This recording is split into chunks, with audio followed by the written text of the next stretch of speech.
வணக்கம், இது crime time. நான் மகாலிங்கம் பொன்னுசாமி.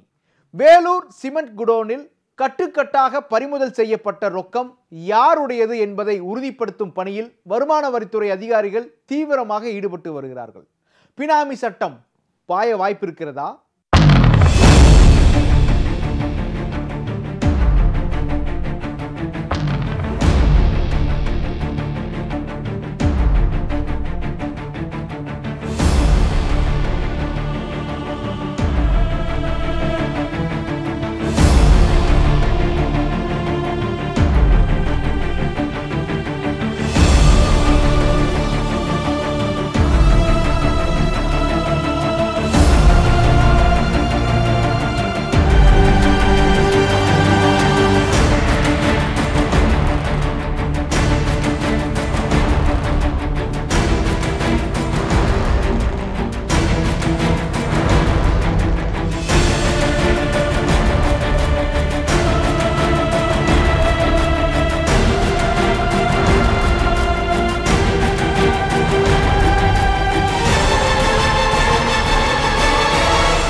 வேலூர் பள்ளிக்குப்பம் பகுதியில் உள்ள இந்த சிமெண்ட் கிடங்குதான் தமிழக அரசியல் களத்தில் பரபரப்பை ஏற்படுத்த முக்கிய காரணம்.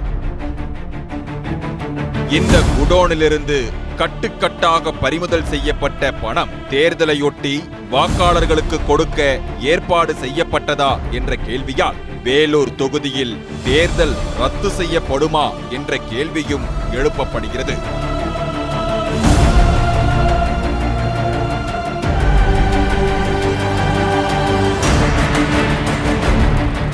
அடுத்தது என்ன?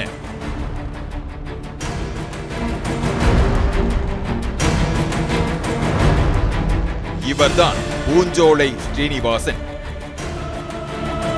வேலூர் பள்ளிக்குப்பம் பகுதியில் சிமெண்ட் மணல் வியாபாரம் செய்து வருகிறார். திமுக பொருளாளர் துரைமுருகனுக்கு நெருக்கமானவர் என்று கூறப்படுகிறது. இவரது முகநூல் பக்கத்தில் திமுக பொருளாளருடன் எடுத்த படங்களை பூஞ்சோலை ஸ்ரீனிவாசன் பகிர்ந்துள்ளார். இவருக்கும் வருமான வரித்துறையால் பறிமுதல் செய்யப்பட்ட 11 கோடியே 53 லட்சம் ரூபாய் ரொக்கத்திற்கும் என்ன தொடர்பு?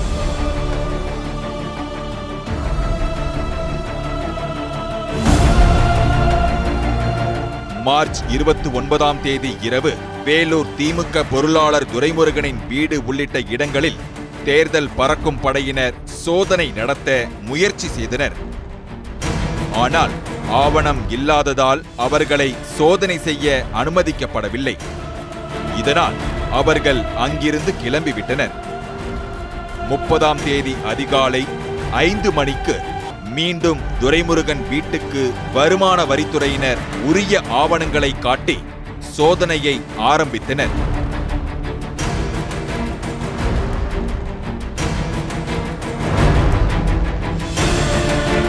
கணக்கில் வராத 10 லட்சம் ரூபாய் ரொக்கம் பறிமுதல் செய்யப்பட்டது. இத்தோடு இந்த சோதனை முடிந்துவிடவில்லை.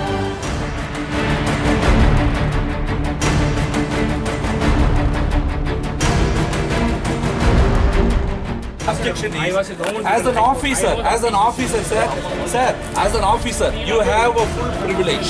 You have a full privilege to do your duty. But you do not have any kind of right to change your stand from time to time. திங்கட்கிழமை பள்ளிக்குப்பம் பகுதியில் பூஞ்சோலை ஸ்ரீனிவாசன் என்பவருக்கு சொந்தமான சிமெண்ட் கிடங்கில் காலை 8 மணி அளவில் வருமான வரித்துறையினர் அதிரடி சோதனையில் ஈடுபட்டனர்.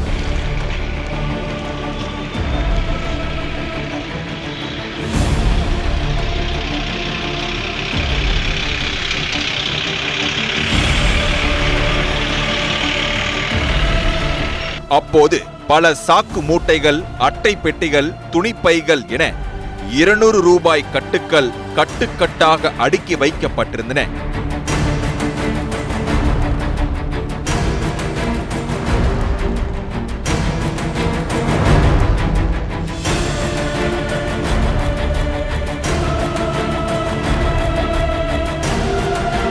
மேலும் அவற்றின் மீது தாள் சுற்றப்பட்டு அதில் வார்டு எண்கள் குறிப்பிடப்பட்டிருந்தன.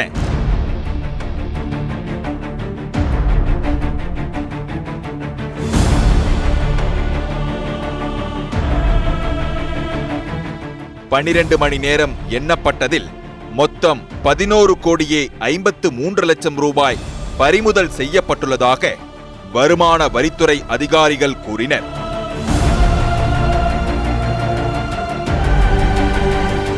எந்த வங்கியிலிருந்து யார் யார் மூலம் அந்த பணம் எடுக்கப்பட்டது என்பது குறித்து விசாரணை தீவிரமடைந்துள்ளது.